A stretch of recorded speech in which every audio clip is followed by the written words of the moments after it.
Yang berusaha Puan Fazilah binti Muhammad, pendaftar UPNM, Barisan Pengurusan Tertinggi UPNM dan seterusnya datuk-datuk, profesor-profesor, doktor-doktor, tuan-tuan dan puan-puan yang dihormati sekalian. Alhamdulillah, kita sama-sama dapat bersama pada 8 Disember 2021, hari Rabu, dalam siri syarahan ilmu pentadbir UPNM untuk siri kali keempat dengan tajuk Proses Pelaksanaan Memorandum Perjanjian iaitu MOA dan Memorandum Persefahaman MOU.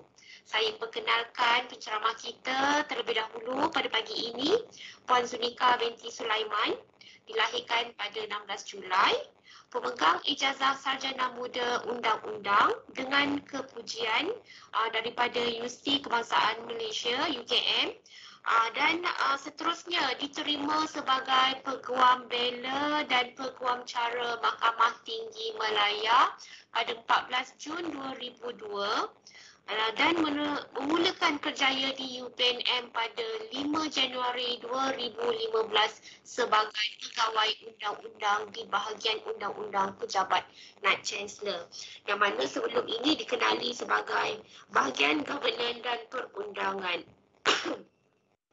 Suka saya ingatkan sepanjang sesi ini berlangsung, saya mohon semua peserta untuk menukarkan mikrofon ke mod senyap untuk melancarkan lagi sesi pada pagi ini.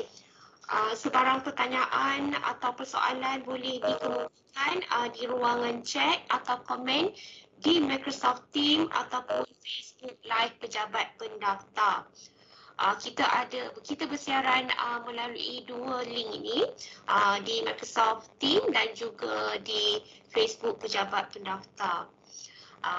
Kalau untuk yang inginkan memberi persoalan secara direct, di akhir sesi nanti kita boleh bukakan mikrofon masing-masing untuk bertanyakan soalan itu secara direct kepada penceramah kita. Dan untuk kali ini saya mohon untuk semua tutup dulu butang mikrofon masing-masing untuk kita dengarkan penceramah kita saja yang akan menerangkan topik kita pada pagi ini.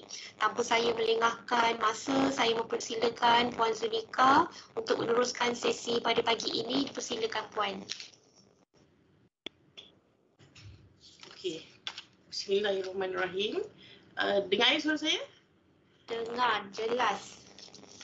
Assalamualaikum dan salam sejahtera yang bahagia Lieutenant General Datuk Hassan Gaya bin Abdullah, Naib Chancellor UPNM, yang berusaha Puan Fazilah Muhammad, pendaftar UPNM, Profesor, Doktor, Tuan-Puan yang saya hormati sekalian.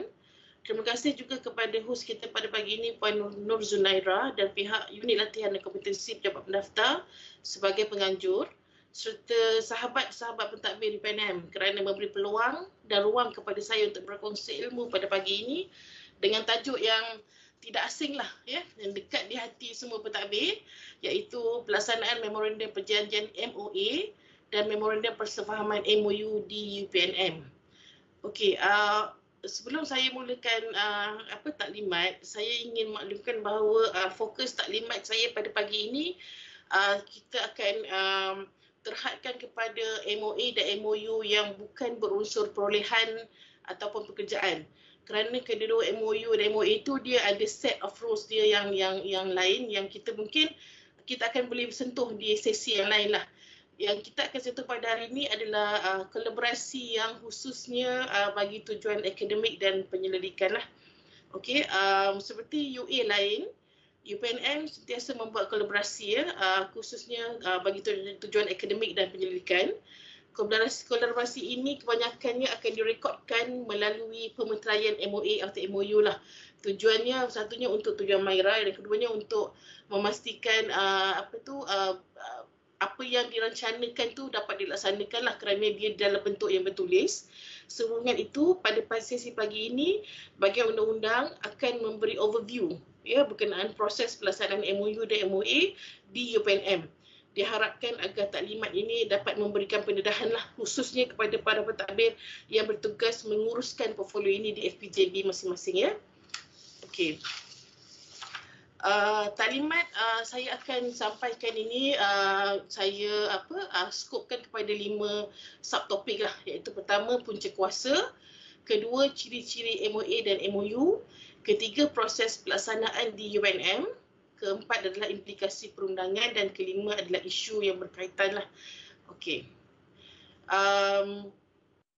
Seperti yang kita semua ketahui ya, setiap perkara yang dilaksanakan hendaklah jelas punca kuasanya. Ya, ini penting agar tindakan dan hasil daripada tindakan tersebut sah di sisi perundangan dan tidak boleh dipertikaikanlah.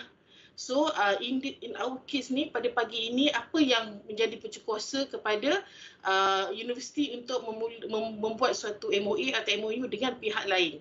Okey, kalau kita lihat di slide nombor 3 ni, punca kuasa utamanya adalah Seksyen 41P Perlembagaan UPNM yang memperuntukkan bahawa tertakluk kepada peruntukan perlembagaan ini, universiti hendaklah mempunyai kuasa berikut, iaitu membuat kontrak dan menubuhkanlah. Yang lain itu tidak berkaitanlah, saya nak skopkan kepada membuat kontrak.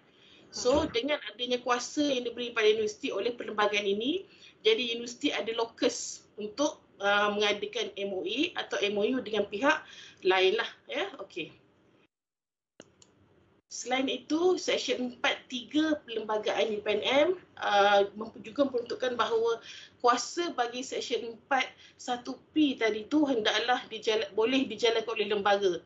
Ya, maksudnya apa maksud kat sini? So, kuasa untuk meluluskan tu nanti. Saya akan sampai ke topik itulah. Kuasa untuk meluluskan universiti untuk masuk ataupun memeterai MOA adalah terletak di atas lembaga pengarah lah, ya.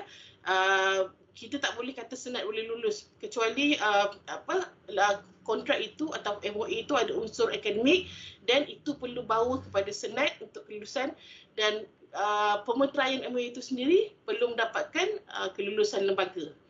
Okey, tuan-tuan dan puan-puan boleh lihat ya di portal My Campus, kita bahagian undang-undang ada upload perlembagaan kita untuk kita tengoklah keperluan yang saya sebutkan tadi tu. Okey. Yang ketiga adalah Pekeliling Pentadbiran Bilangan 5 tahun 2008. Kemudian tinggi saya short formkan sebagai Pekeliling KPT ya. Apakah yang terkandung dalam pekeliling ni ialah penurunan kuasa oleh Menteri Pendidikan Tinggi kepada lembaga pengarah universiti berhubung kelulusan suatu MOA atau MOU lah. So dia berkait rapat dengan Seksyen 4 tadi, di mana kelulusan MOA atau MOU itu boleh terletak pada lembaga saja. Ya, dan juga peringatan pematuhan daripada KPT melalui surat Ketua Pengarah Pendidikan Tinggi bertanggal 17 Disember 2020. Maksudnya melalui surat ni KPPT maklumkan kepada kita bahawa kita kena patuh kepada pekeliling KPT yang dikeluarkan pada tahun 2008 tersebut. So apa yang terkandung dalam pekeliling tu? Okey, saya ambil gist saja ya sebab dia agak tebal, kalau nak baca memang banyaklah. You boleh Google je benda ni ataupun boleh tengok di My Campus. Apa yang gist ni ialah MOU yang tidak melibatkan implikasi dasar, kewangan dan keselamatan negara. So apa saja yang tidak melibatkan implikasi ni kita boleh terus buat tapi setelah diluluskan oleh LPU, ya.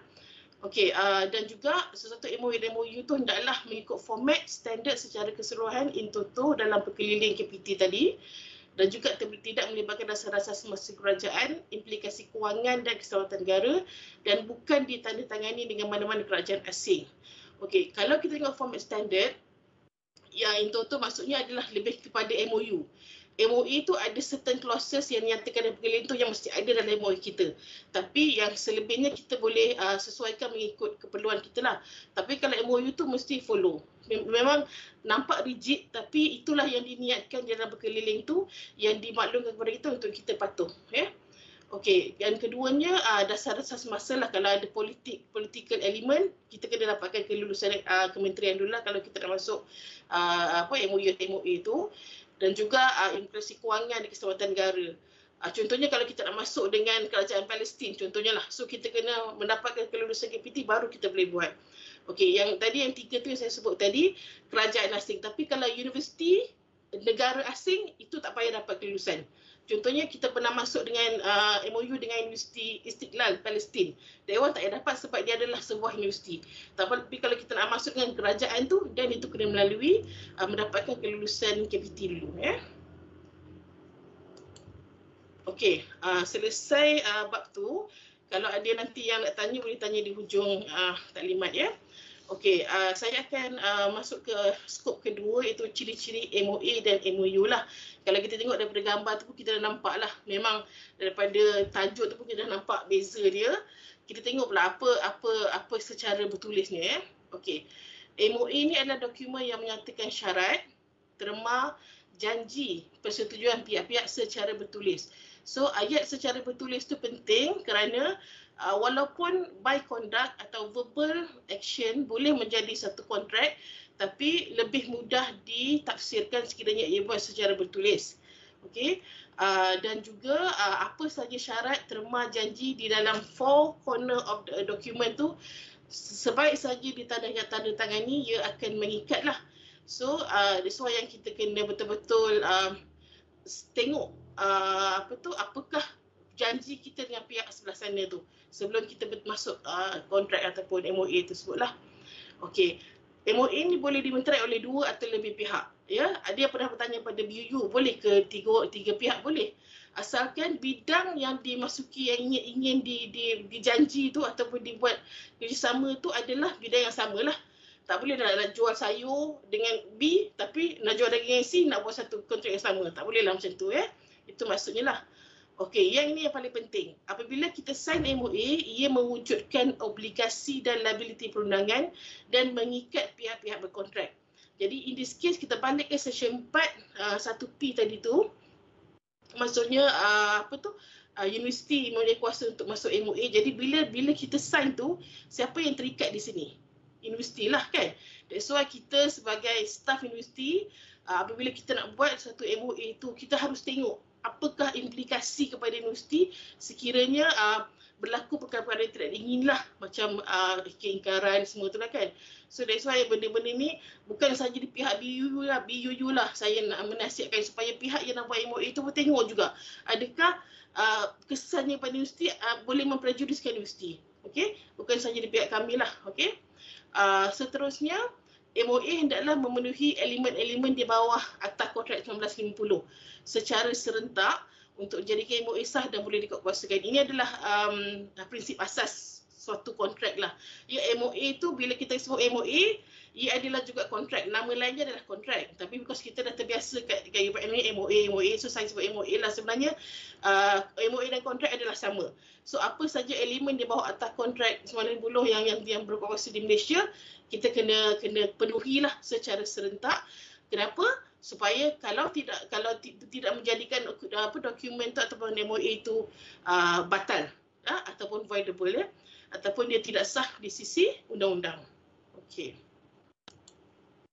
Apa elemen-elemen kontrak tu, saya bukan nak bagi syarat undang-undang hari ni, cuma saya nak sentuh saja elemen tu supaya pihak-pihak semua nampaklah apa sebenarnya elemen tu. Okey, pertamanya tawaran dan cadangan. Okey, mesti ada tawaran dan ataupun cadangan. Contohnya tawaran untuk membuat kolaborasi kolaborasi akademik contohnya lah ya, ataupun grant. Okey, satu dah ada. Penerimaan, adakah kita terima?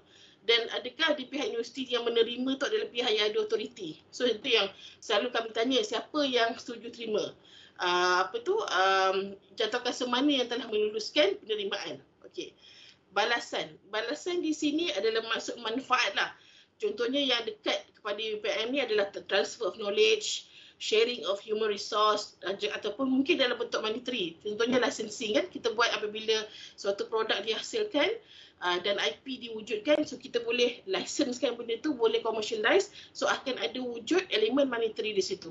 So balasan ni kena jelas. Okey, yang keempat adalah niat lah. Niat tu intention semua pun tahu ya. Ketentuan adalah in English dia adalah certainty. So apakah kita kena tengok apa tujuan MOA tu, apa tujuan, apa balasan dia, apa obligasi atau liability pihak-pihak.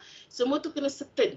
Kalau kita buat agreement terlalu loose, kan, dia akan jadi agreement yang boleh dibatalkan kerana tidak memenuhi elemen ni. Okay? Yang seterusnya terakhir adalah keupayaan. Keupayaan itu maksudnya pihak-pihak yang masuk kontrak tu ada kelayakan, ada keupayaan dari segi undang-undang untuk berkontrak. Contohnya kalau kita universiti ada kuasa di bawah perlembagaan tadi, kita nak masuk dengan minor yang bawah 21 tahun. So pihak yang satu lagi tu dia tak ada kepayaan untuk berkontrak. Jadi kontrak itu boleh jadi voidable.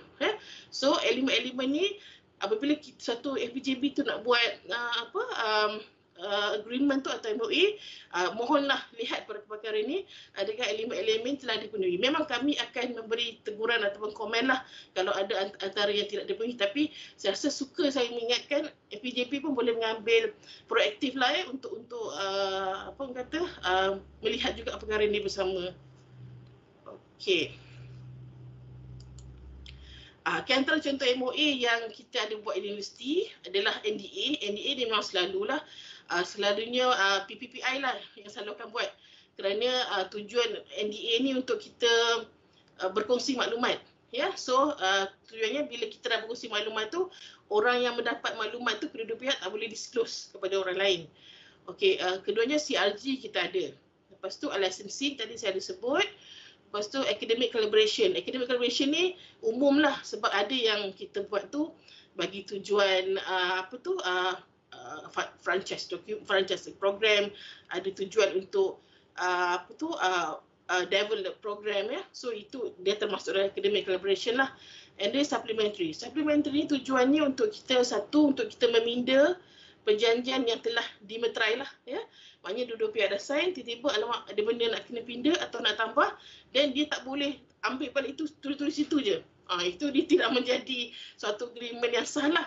Kalau nak pindah atau nak tambah atau nak batal, mana-mana klausa dalam tu perlu membuat supplementary agreement Alright. Itu tadi kita dah selesaikan MOA. Kalau saya terlalu cepat nanti pun saudara tolong maklum takut nanti ada yang tak dapat maklumat tu.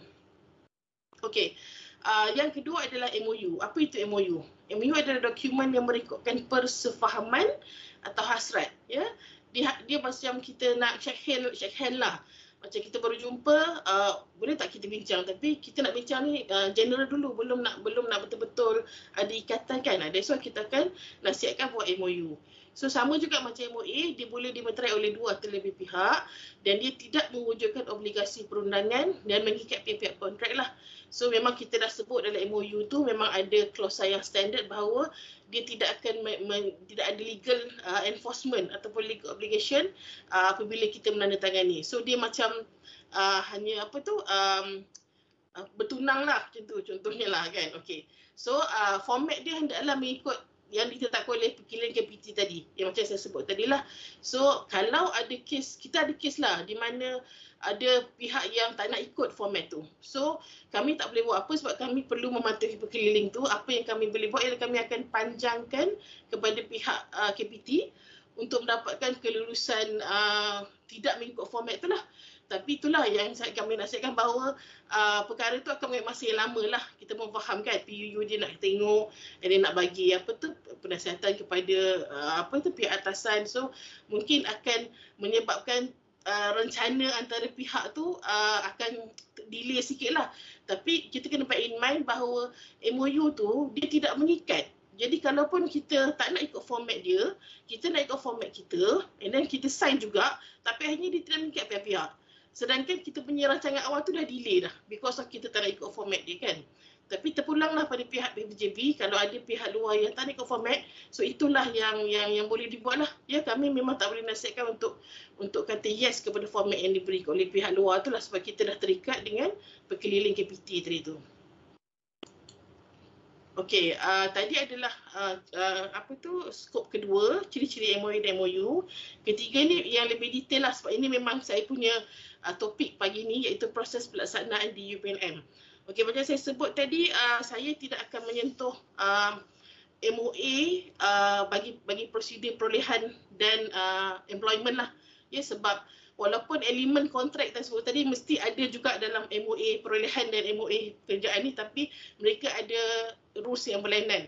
Sedangkan hari ini saya nak memang refer kepada satu garis panduan yang telah diluluskan oleh lembaga pada tahun 2020 yang dinamakan Garis Panduan dan Prosedur Pelaksanaan dan Proses Kerja memeterai MOU dan atau MOA tidak termasuk sebarang perolehan yang dikendalikan oleh Jabatan Bendahari dan Jabatan Bangunan dan Perniagaan. Masa tu masih jabatan lah, sekarang dah berkenama kan 2020, 2021. So in short formnya garis panduan. So lepas ini semua saya punya taklimat akan berdasarkan kepada garis panduan ni ya. Okey.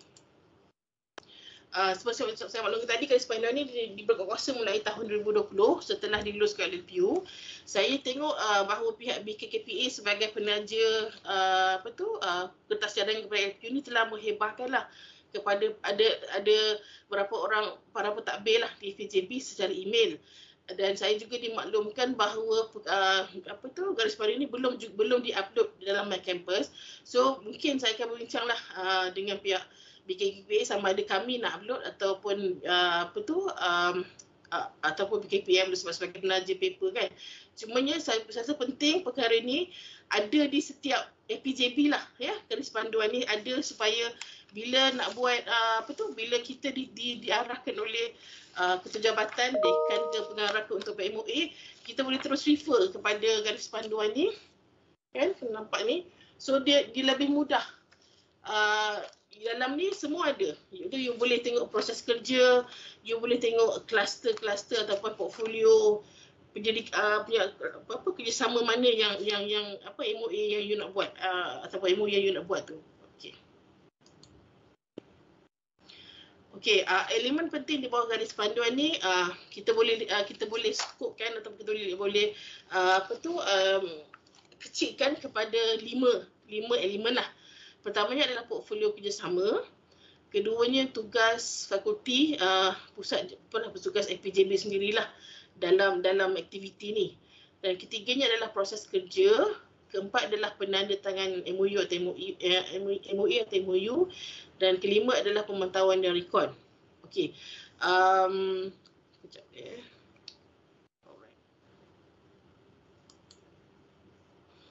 Okay, di dalam garis panduan ini, kita telah buat 3 portfolio kerjasama, iaitu penyelidikan dan inovasi, hal ehwal akademik dan hal ehwal JIPK, Jaringan Industri dan Pengurusan Korporat. So apa saja MOA atau MOU yang berkaitan penyelidikan dan inovasi serta pengkomersialan harta intelek ditetapkan di bawah portfolio TNC PNI lah bersama-sama PPPI. Maksudnya apa saja penyelidikan tu, apa saja MOA kalau ada unsur pendidikan universiti, dia mesti melalui PTJ itulah, melalui PJB tu, melalui pejabat TNC atau PPI.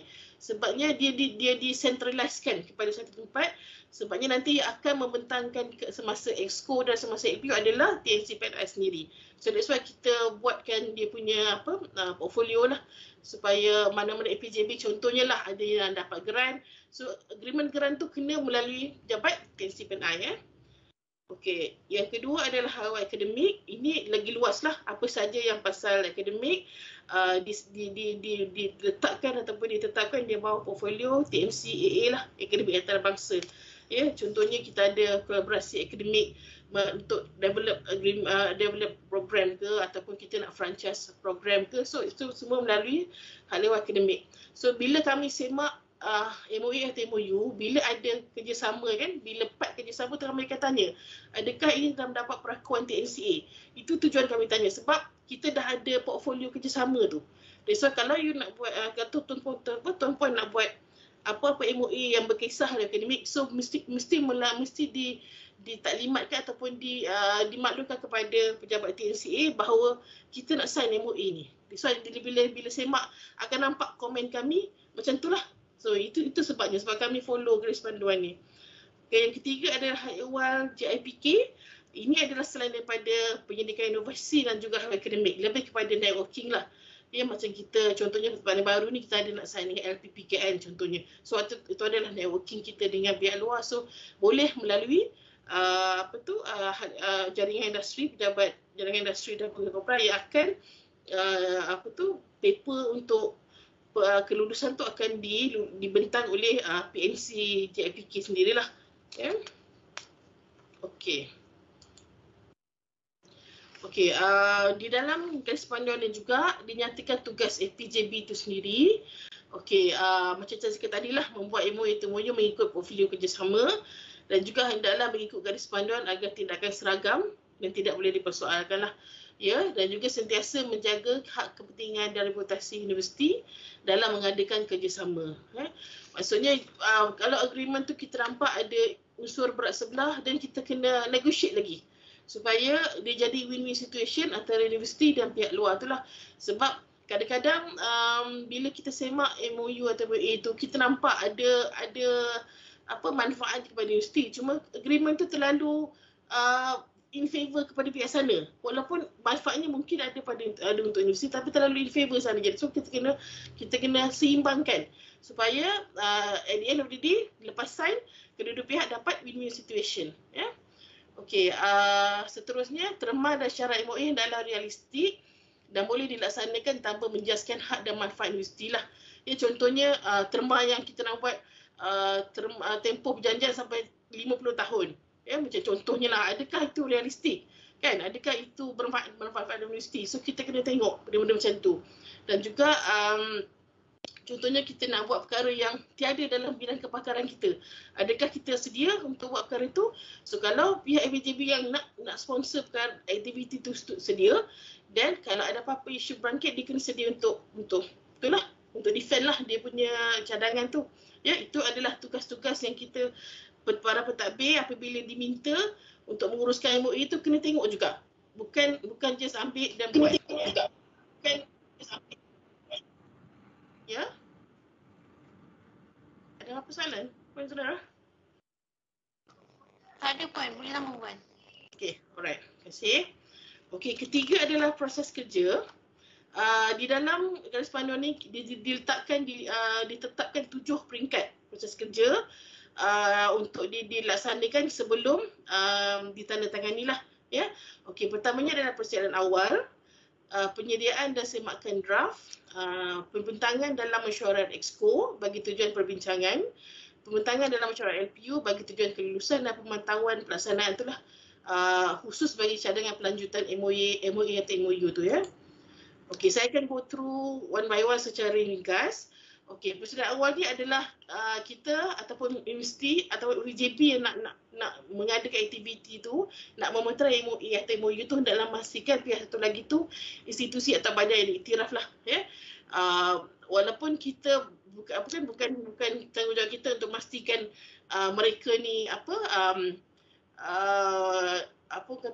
kalau contohnya universiti. Kita kalau boleh kita dapatkan universiti yang sama universiti awam atau IPTS yang iktiraf lah. Sebabnya kalau kita takut nanti besok bila berlakunya apa-apa isu undang-undang, mereka tu tak boleh kita tak boleh ambil tindakan terhadap mereka sebab mereka ni bukan recognized body kan. So kena tengok juga pihak satu lagi tu sama ada mereka diiktiraf atau tidak. Okey, yang keduanya adalah mengenal pasti pihak yang mewakili universiti pula. Sebab tu kalau dalam MOA, kalau tuan-puan dapat lihat, kami akan tanya siapa yang wakil universiti dalam MOA ni. Sebab kita tak boleh letak universiti dia tak ada body yang nak buat aktiviti tu. So kita akan tanya. Contohnya kalau pendidikan, selalunya PPWI lah yang akan jadi wakil. Kalau akademik, contohnya F3P. So kita akan tulis lah F3P mewakili universiti dalam kerjasama. So apa-apa notis, apa-apa tindakan, kita tahu wakilnya adalah F3P. Contohnya lah. Okey, ketiganya meminitkan terma perbincangan atau persetujuan sebagai rujukan. Okey, ini penting sebab kalau tak ada verbal, kalau tak ada bertulis minit, maksudnya kita nak masuk MOA atau MOU tu, so kita tak ada rujukan nak refer. Kami pun apabila kami semak, kami akan minta apa-apa minit ke apa-apa nota perbincangan ke yang mengatakan bahawa kita dah setuju masuk dengan pihak kedua tu lah. Sebab nanti bila kita bawa ke exco atau LPU, mereka tak tengok dah benda tu. Mereka nampak MOA tu betul-betul, actually dia di ground level tu. Kena tengok, kena betul-betul ready apa benda ataupun isi ataupun niat yang kita nak aktiviti kita nak buat dengan pihak yang kedua atau ketiga tu lah. Okey, mengambil tindakan jika MOA melibatkan aplikasi kewangan, kemudahan universiti, ruang sumber tenaga kerja universiti lah. So maksudnya kalau kewangan ni kena dapatkanlah pihak yang boleh meluluskan kewangan, kemudahan dan lain-lain tu lah. So bukan kita terus sign je, kita kena tengok juga capacity kita ya. Okey, itu adalah awal. So awal lagi sebelum kita nak buat draft pun benda tadi tu kita dah kena tengok ya. Keduanya adalah untuk kita sedia dah semak draft lah. Okey, kalau macam tugas kami di BU memang untuk menyemak, dan kami juga ada template-template perjanjian lah yang selalu kita buat. Tapi kadang-kadang pihak sana dia nak pakai draft dia. Okey, kalau dia nak pakai draft dia, dan kita boleh utarakan atau majukan kepada kami dan kita akan semak. Dan kalau draft itu kami fikir tidak sesuai digunakan, kita akan amend lah. Kita akan buat cadangan pindaan. So sampai kita dapat satu set dokumen yang dipersetujui oleh kedua-dua pihak ya. So yang penting kat sini ialah draft pihak satu lagi tu tidak berat sebelah lah. Ia tidak prejudis kepada kepentingan universiti. Okey. Okey, selepas selesai dia bila di peringkat ni dia bukan satu hari lah bila bagi pada kami untuk kami semak, kita akan tengok dokumen lengkap atau tidak kan, ataupun kami faham ke tidak apa yang PJB nak buat, dan dia akan mungkin ambil masa di sini sikit lah ya. So kita kena faham jugalah buat MOA ni, especially lah kalau MOU tu dia dah ada format.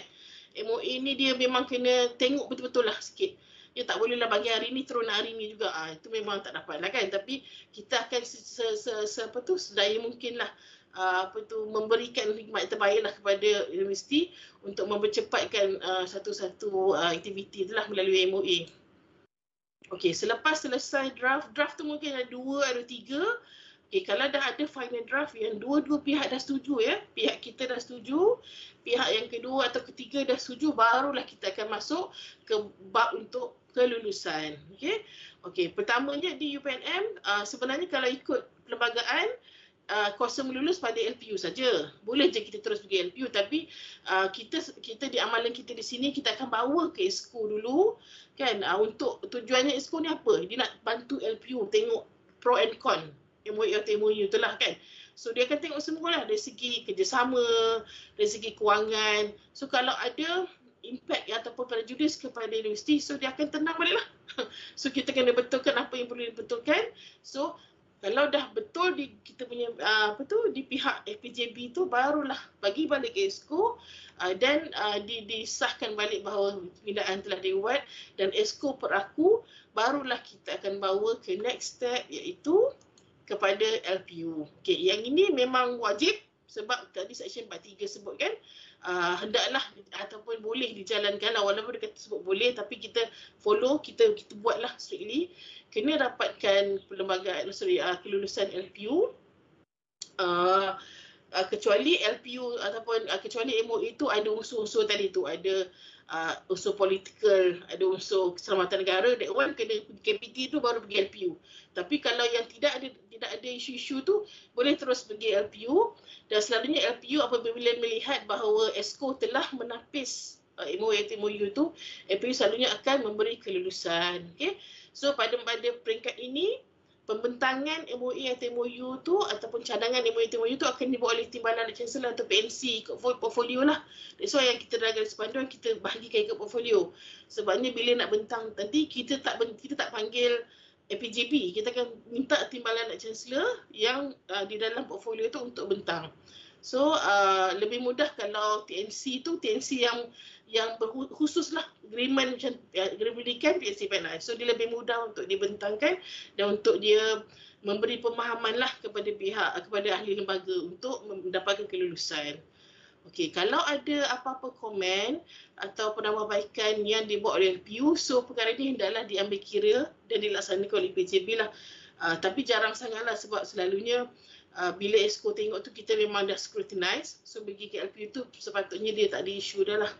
Okey, selepas LPU meluluskan, universiti akan maklum pada penaja bahawa okey, LPU dah lulus, dan kita akan masuk stage seterusnya iaitu menandatangani MOA atau MOU. So LPU memang telah memberikan kuasa kepada yang bagi Chancellor lah untuk menandatangani MOA atau MOU. Okey, kita dah memang every time lepas tu memang kita akan bawa kepada Naib Chancellor untuk sign lah. Tapi dalam keadaan tertentu, Seksyen 60 perlembagaan tu membenarkan Naib Chancellor mewakilkan kuasa menandatangani kepada pegawai universiti lain yang difikirkan wajar. Contohnya, kalau nak tanda tangan tu di luar negara, tapi Naib Chancellor tak boleh buat. Tak boleh pergi ke ataupun ada urusan lain. So, dia boleh mewakilkan kepada pegawai lain yang difikirkan wajar lah. Bukanlah maksudnya pada siapa saja yang difikirkan wajar, yang dirasakan boleh mewakili beliau untuk menandatangani itu. Dalam konteks kita ni, kalau dalam penyelidikan, memang kita dah memberikan, Naib Chancellor telah memberikan wakil kuasa kepada TSPN untuk sign apa-apa saja NDA. So bila pihak PBI nak buat NDA bagi tujuan memulakan perbincangan, so boleh saja terus ditandatangani oleh TSPN. Tak perlu lagi melalui Naib Chancellor, tapi proses kelulusan tu kenalah, cumanya dia tidak perlu ditandatangani oleh MC lagi lah. So dia boleh ditandatangani oleh TSPNI sebab dah ada panggilan kuasa di bawah Seksyen 60 tadi tu ya. Okey, satu lagi isu tentang tanda tangan ni, actually saya pun baru dengar seminar ni lah dalam 2 minggu lepas tentang tanda tangan digital ya. Disebabkan oleh pandemik ni kita susah nak bersemuka, jadi ada masa-masa tu kita kena sign secara digital lah. Cuma yang bila saya dengar seminar tu, sign digital tu dia mesti ada macam lesen juga, bukan untuk suka hati kita nak buat sign digital. So that's why yang itu kena tengok ya, PTJ atau PTB yang nak buat sign digital tu mungkin kita boleh tengok explore adakah kita punya signature secara digital tu laku atau tidak, sah atau tidak. So yang itu nanti mungkin kita akan satu session lain lah ya untuk lihat. Tapi digital signing tu memang kalau ikutkan seminar tu memang kerajaan pun memang menggalakkan, because kita nak menuju ke arah pendigitalan kan. So memang disebutkan, cumanya dia adalah requirement yang mesti dipenuhi sebelum kita buat perkara itulah. Okey. Okey, dalam cadangan ini juga, garis pandan ini juga, kita masukkan proses iaitu pemantauan atau pelaksanaan cadangan pelanjutan MOU di pihak BKKPA lah ya. Maksudnya kalau lepas kita sign MOU atau MOU tu, setiap FPJB tu kena beri salinan kepada BKKPA untuk dia jadikan database dan juga untuk dipantau. Contohnya MOU tu 3 tahun.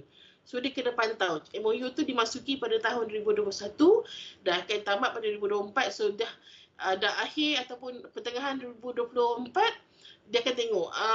So dia akan tanya FPJB tu nak sambung ke atau tak. Sebab kita tak nak ada dokumen yang dormant. Especially MOU dia boleh jadi dormant sebab tak ada ikatan kan. So orang pun tak ada risau sangatlah jika tidak dapat dilaksanakan. So kalau dengan tujuan pemantauan ni, so dia akan bolehlah mengelakkan dokumen-dokumen dormant macam ni, dan juga boleh refresh kerjasama tu. Kalau mungkin hari tu tak dapat dilaksanakan, mungkin ada sebab apa-apa ke, so dengan tujuan kita refresh tu, kita boleh mungkin tambah baik konsep kerjasama kerja ni, dan kita boleh lanjutkan MOU atau MOA itulah.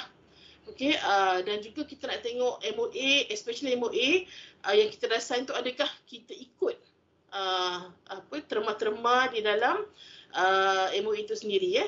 Sebab tujuannya untuk mengelakkan sebarang keingkaran lah ataupun ketidakpatuhan terma di dalam MOA itu.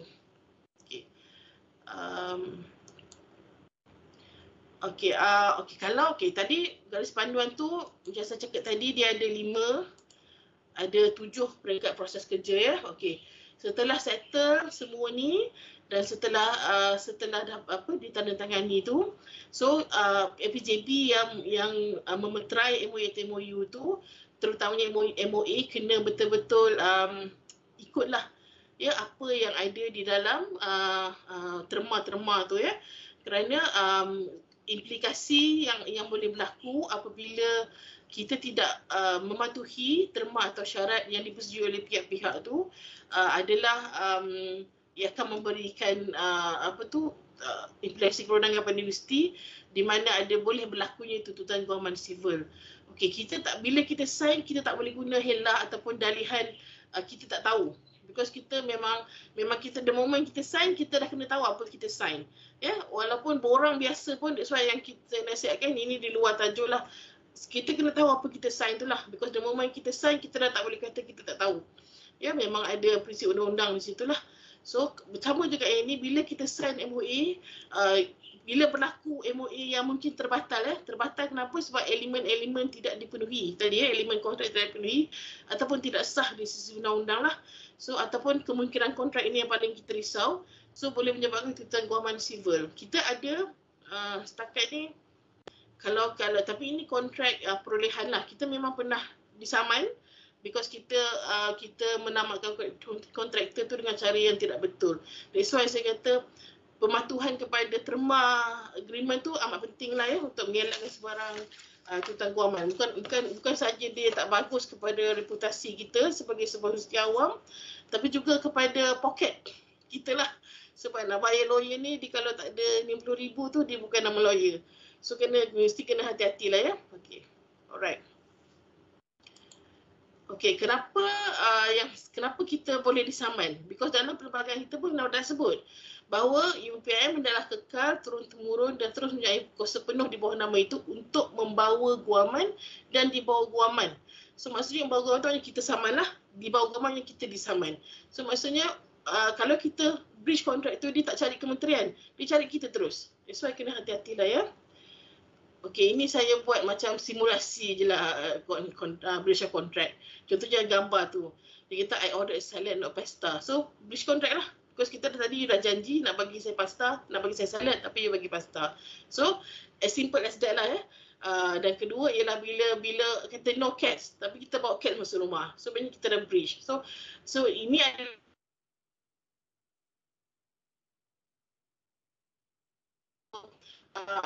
apapun benda tu simple tapi dia boleh menjadikan kontrak tu diingkari atau breach lah. Ya. Okey, satu lagi topik yang saya nak sentuh ialah isu berkaitan MOU ni. Sepanjang kami membuat semakan lah ya, saya pun dah berada di sini 7 tahun lah. Ya, apa yang selalu yang kami nampak ialah ada beberapa perkara yang mungkin APJB tak perasan atau tidak tahu lah ya. Kadang-kadang ada setengah MOA tu dia bidang kerjasamanya tidak jelas ya. Kami tak tahu actually nak buat apa tu, nak buat kolaborasi akademik ke, nak apa kan. So that one macam saya kata tadi, bila dia jadi tidak jelas, dia termasuk dalam elemen kontrak yang tidak dipenuhi, dia boleh menyebabkan kontrak itu batal ataupun tidak sah lah. So ini yang saya minta APJB untuk ekspresi pentadbir lah untuk mungkin sama-sama melihat perkara ni. Kalau ada bidang kerjasama yang tidak jelas, so kena jelaskan dululah dengan pihak itu, barulah kita akan boleh buat MOA yang mengikat dan yang solid lah. Okey, keduanya ada terma atau syarat yang mungkin menjejaskan kepentingan UPNM ataupun prejudis ya. Contohnya kalau MOA itu terlalu lama ya, contohnya macam selalunya kita akan ambil 5 tahun lah. 5 tahun tu satu tempoh yang saya rasa munasabah lah. Tapi kalau sampai dah 15 tahun sampai 20 tahun, dia jadi macam unreasonable sebab pengurusan pada masa 20 tahun tu kita pun tak tahu sama ada dia setuju atau tidak untuk meneruskan kan perjanjian tu. So kena tengok juga kesesuaian terma atau syarat tu kepada kepentingan UPNM. Ketiganya tempoh masa semakan lah. Okey, macam saya cakap tadi, memang kami tidak lagi menetapkan lah. Ya, kami memang akan dalam proses nak membuat satu garis panduan dalam dalaman di pihak kami bahawa berapa lama masa respon yang kami akan berilah terhadap semakan yang kami buat tu kan. Tapi bila kami semak dengan universiti lain, ada yang sampai sebulan ditetapkan untuk disemak satu-satu MOA itu. Mungkin MOA itu terlalu detail lah ataupun terlalu MOA yang apa, yang high end lah macam tu contohnya kan. So dalam kes ini pun, dalam kes kami pun, kalau contohnya MOA yang straightforward, yang memang ada template, so tak ada isu. Mungkin dalam seminggu atau 2 minggu kita boleh betul. Tapi kalau yang memerlukan dokumen lebih lengkap, so dia akan ambil masa. Jadi saya mintalah janganlah macam ada PJB yang bagi hari ni nak besok kan. So kena faham jugalah bahawa MOA ni benda yang macam saya cakap tadi lah, kena jaga kepentingan universiti. So mungkin kalau satu lagi kalau dokumen tak lengkap pun kami pun tak boleh nak sembak dengan cepat sebab kita nak faham apa sebenarnya yang nak dijanji dengan pihak kedua tu ya. Okey, seterusnya maklum balas dan pengesahan. Okey, seringkali kami semak kami selalunya akan minta pengesahan dan maklum balas tapi tak semua APJB akan memberi maklum balas tu. So kami pun tak pasti sama ada komen kami tu diterima, dipersetujui atau diambil tindakan atau tidak. Tapi ada kalanya agreement tu terus pergi ke mesyuarat untuk diluluskan. Jadi kena ingat bila di mesyuarat, ahli mesyuarat akan tanya, legal dah tengok ke? So kami pun akan cakap lah, oh benda ni ada isu. So benda tu tak cantik lah di situ kan. So kalau ada di mana komen-komen kami yang memerlukan pengesahan atau maklum balas, mohonlah APJB untuk memberi maklum balas. Kalau tidak bersetuju boleh nyatakan justifikasi lah. Bukan maksudnya bila kami bagi maklum balas tu kena ikut, bukan. Tapi itu adalah maklum balas di mana kita nak tengok kesesuaian apa yang nak dibuat oleh APJB tu kan. Kalau ada justifikasinya dan kita boleh teruskan lah macam tu, okey. Yang seterusnya adalah pemantauan dan rekod. Ini tadi macam kalau ikut garis panduan memang diletakkan di bawah BKKPA. Saya tak pasti sama ada perkara ini masih berjalan atau tidak lah. Tapi as long as garis panduan ini berjalan, saya rasa perlu berjalan lah. So PJB perlu memberikan salinan MOA atau MOU kepada pihak BKKPA untuk dibuat pemantauan dan rekod. Sebab pihak BJKPD pun selalu akan minta berapa bilangan kan MOU pada setiap tahun. So saya rasa eloklah kita mengikut garis panduan ini untuk memudahkan kerja semua pihak di PJB. Okey, sebenarnya kalau ikutkan itu saja yang saya nak sampaikan pada hari inilah. Kalau ada yang tak faham ke, kalau perlu saya ulang semula, boleh maklumkan kepada pihak Puan Zunaira lah. Ya, okay, Puan Zunaira. Terima kasih Puan Zunika. Saya rasa jelas dan kompak lah penjelasan daripada Puan Zunika untuk topik pada pagi ini.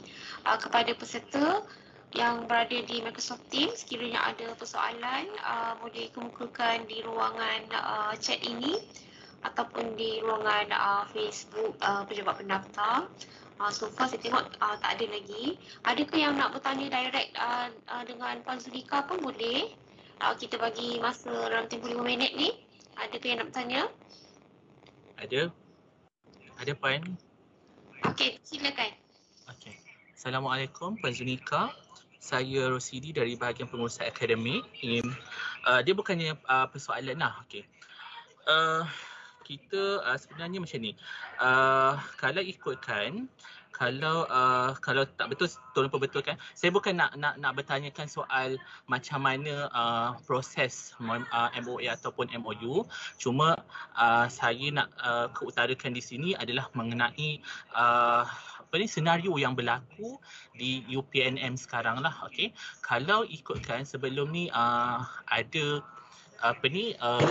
MOA yang UPNM bersama dengan satu private college, okay. Dan MOA itu saya dimaklumkan bahawa adalah satu modul supply chain ke macam itulah. Tetapi di pihak private college tersebut, dia seolah-olah menyalahgunakan MOA itu dengan membuat promosi untuk menarik minat pelajar untuk menyambung di kolej tersebut dan pakai MOE bersama UPNM dan kolej tersebut untuk menarik minat pelajar dan dia menjanjikan bahawa pelajar bila dah habis diploma ataupun pengajian di situ boleh menyambung terus ke UPNM. Saya tak pastilah, mungkin ada kot di kalangan pentadbir UPNM tahu permasalahan ni pernah berlaku dan pernah terjadilah. Semenjak saya masuk di sini pun saya baru tahulah ada kes-kes tu dan kadang-kadang pelajar yang nak memohon ataupun mendaftar di kolej itu dia merasakan was-was dan menelefon ke pihak kita lah untuk mendapatkan kepastian. Dan kita nyatakan memang tiada perjanjian kalau nak masuk di UPNM perlulah melalui channel yang betul iaitu UPU. Tetapi di pihak sana seperti saya kata tadi lah, dia menyalahgunakan proses MOE yang diadakan bersama pihak UPNM dan menggunakan pakai MOE itu sebagai satu terma dan syarat kepada mereka untuk melariskan kemasukan pelajar ke private university tu, private college tu. Jadi saya memohon pandangan daripada Puan Zunika sendiri dari segi bagaimana kita nak atasi benda ini daripada terus berlaku, sebab benda ni tak silap saya dah makan beberapa tahun jugalah, 2-3 tahun, dan kita keep dapat call daripada pihak parents sendiri yang nak mendapatkan pengesahan.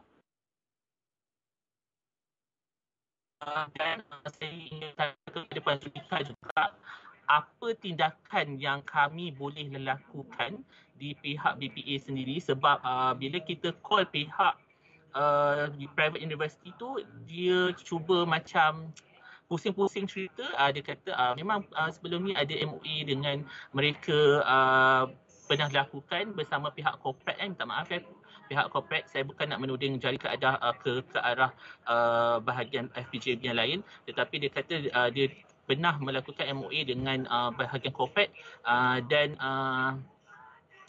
itu memang tak menyalahi undang-undang pada mereka lah. Jadi apa pandangan Puan Zunika, apa yang tindakan yang boleh kita lakukan ke atas senario yang berlaku kepada perkara ini sendiri? Macam mana tu Puan Zunika? Terima kasih atas mohon pandangan Puan Zunika. Okay. Terima kasih ya. Sebenarnya kita perlu lihat, dan kat sini saya nampak dua perkara lah. Pertamanya kita kena lihat terma dan syarat antara kita dengan pihak private college tu.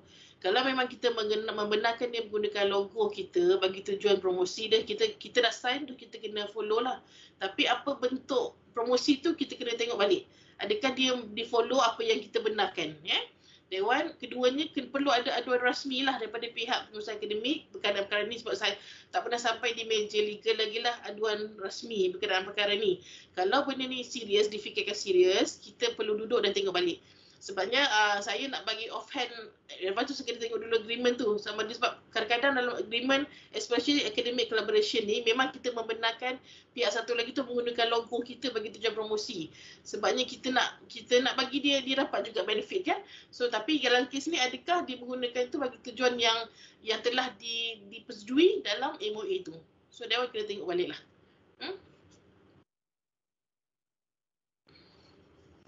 Terima kasih Puan Zunika di atas penjelasan. Sama. Yang lain ada nak bertanya ke? Kita bagi lagi 2 minit. Di ruang Puan Zunika, cuma saya nak tambahkan sikit. Mungkin saya perlu berjumpa sendirilah dengan Puan Zunika untuk membincangkan soal isu ni, sebab isu ni sebenarnya dah memakan masa yang lama juga dan masih tiada jalan penyelesaian. Jadi mungkin satu masa nanti saya akan bertemu dengan Puan Zunika sendirilah untuk kita buat secara rasmi, maybe boleh BPA boleh itulah majukan laporan tu dan juga iklan-iklan yang digunakan tu lah. Kita betul. nak tengok. Okay. Ada juga yang aduan kita terima tu adalah daripada parents. Maksudnya parents tu dia dah snap SMS yang diberikan oleh pihak private university tersebut lah. Kita boleh dirikan sebagai bukti lah. Okey, saya nampak ada. Okey. Boleh bertanya ke? Boleh, Prof. Silakan. Okey. Saya daripada Pusat Pengurusan Wakaf ni nak tanya berkenaan MOE atau MOU. Satu tempoh yang Puan Zunika sebut dikatakan reasonable 5 tahun dah kan. 10 tahun tak macam orang beritahu lama, 15 tahun makin lama.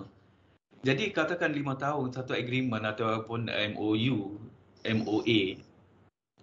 Jadi kalau extend reasonable tu berapa selepas 5 tahun tu, berapa yang kita rasa macam boleh lagi extend selepas 5 tahun setiap MOU ditandatangani. Rasa-rasa lah berapa tahun. Okay, terima kasih Prof. Actually 5 tahun pertama tu boleh jadikan sebagai benchmark lah. Untuk kita tengok pencapaian kerjasama yang kita dah janji di dalam MOA yang tempoh yang pertama tu lah. Kalau kita nampak bagus untuk universiti, bermanfaat kita dan kita rasa kita boleh tambah baik, mungkin lebih panjangkan lagi ke skop kerjasama itu, so mungkin akan jadi lebih 5 tahun yang lebih lah. Tapi kita kena pastikan bahawa tempoh selepas tu janganlah terlalu lama, yang mungkin nanti jadi kita takut tak ada benefit kepada universiti kalau terlalu lama. Actually dia boleh di extend berapa lama pun kita nak, tapi sebaiknya satu tempoh tu tidak terlalu lama lah, supaya dia tidak membebankan kedua-dua pihak tu, Prof. Okey, jadi kalau katakan 5 tahun, boleh tak kalau kata 5 tahun, kita tamatkan proses yang pertama untuk 5 tahun pertama, kemudian kita tengok ada benefit untuk universiti, dia kedua-dua pihak, mana kita buat new agreement untuk 5 tahun seterusnya. Boleh? Ya, Kalau macam tu. betul. Sebabnya kita tak nak terlalu lama tu, bukan apa, sebab macam saya cakap tadi lah, at the end of contohnya 10 tahun, mungkin tahun ke-9 tu pucuk pimpinan dah berubah contohnya, so dia tak nak buat dah perkara tu, so dia kalau kita tak buat, dia jadi bridge kepada universiti kan. Sebab kita hadkan tu supaya kalau 5 tahun tu katalah ada masalah, so kita nak terpinit pun tak terasa sangat lah macam tu. Okay. Jadi maksudnya 5 tahun step yang pertama, kemudian kalau katakan kita nak bawa 5 tahun, step yang kedua pun boleh. Maksudnya satu perjanjian tu not more than 5 years lah macam tu. Lagi satu, kita tak nak lama tu bukan apa. Kadang-kadang kalau dia melibatkan kewangan contohnya, mungkin ada yang contohnya kita tengoklah contoh tenancy lah, untuk kita buat agreement tenancy. So kalau terlalu lama, mungkin tenancy tak boleh naikkan lagi. So that's why yang kita kena hadkan supaya habis dia satu term tu, term kedua tu mungkin dengan harga baru. Contohnya lah, itu kan. That's why yang satu agreement tu tidak digalakkan lah terlalu lama tempohnya. Okey, kemudian yang kedua, katakan habis 5 tahun, perlu tak ada agreement penambatan MOU atau MOA? Perlu tak? Maksudnya ataupun kita rasa tak perlu ada satu agreement untuk penambatan, tak ada. Kita just tak ada. Maksudnya 5 tahun selesai. Penambatan selalunya kalau kita nak tamatkan di sebelum tempoh tu matang lah. Bila dia dah matang, dia akan expired naturally. So bila dah expired, dia tak ada isu penamatan dah. So kita akan buat yang baru je lah macam tu. Oh, jadi tak perlu kita tak perlu hantar surat bagi tamat tempoh MOU dah berakhir dan sebagainya, tak perlu reminder macam tu ke tak perlu? Dia automatically macam tu lah. Untuk kita bincang sambung, kita boleh maklum pada pihak kedua lah bahawa MOA ni akan tamat pada 1 bulan 12 2022 contohnya. So kita kata adakah kita nak bincang untuk sambung ataupun kita nak buat sambung tu, maksudnya kita kena buat yang baru jugalah, bukannya kita pakai agreement lama kita sambung. Kita buat yang baru, tapi sambung tu maksudnya kita nak meneruskan kerjasama yang sedia ada tu kan. So kalau dia setuju, biar dia lapse dan kita akan sign yang baru nantilah selepas kita agreement tu lapse dengan naturalnya. Macam tu. Okey, terima kasih. Itu saja. Terima kasih banyak-banyak. Terima kasih, Prof. Terima kasih, Prof. Untuk yang lain, sekiranya ada lagi pertanyaan, kita boleh ambil kesempatan ni lah. Kalau nak jumpa selalu pun susah juga kan. Actually pintu kami sentiasa terbuka. Boleh je datang untuk tanya, jangan risau. Okey. Kalau tidak ada lagi soalan, dan selepas ni kalau ada persoalan, seperti yang Puan Zulika maklumkan, pintu pejabat Puan Zulika sentiasa terbuka. Maknanya bahagian undang-undang di pejabat Anak Chancellor. So pada peserta yang ada di Microsoft Teams pada pagi ini, bolehlah bukakan kamera jika ada kamera untuk kita sama-sama mengambil gambar bersama dengan penceramah kita pada pagi ini. Alhamdulillah. Okey, saya nampak ramai. Alhamdulillah. Sekejap ya. Puan Zulika mohon untuk tutupkan dulu ni nanti sebab kita nak ambil gambar dengan yang lain. Sekejap ya, saya nak tutup. Okey.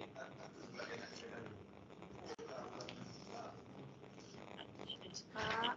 Okey.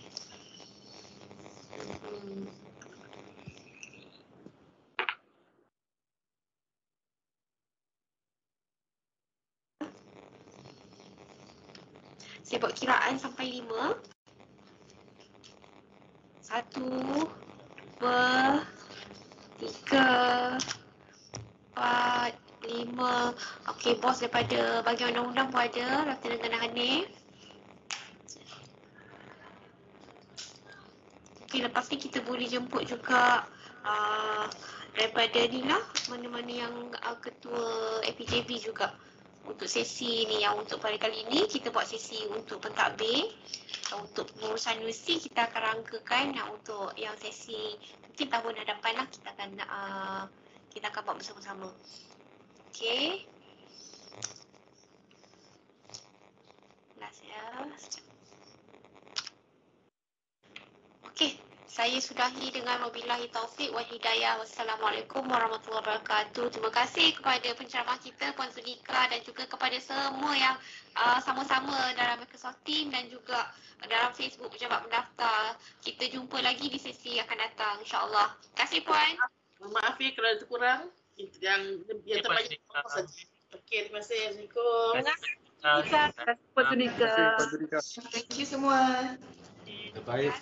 Thank you Puan Sunai. Sama.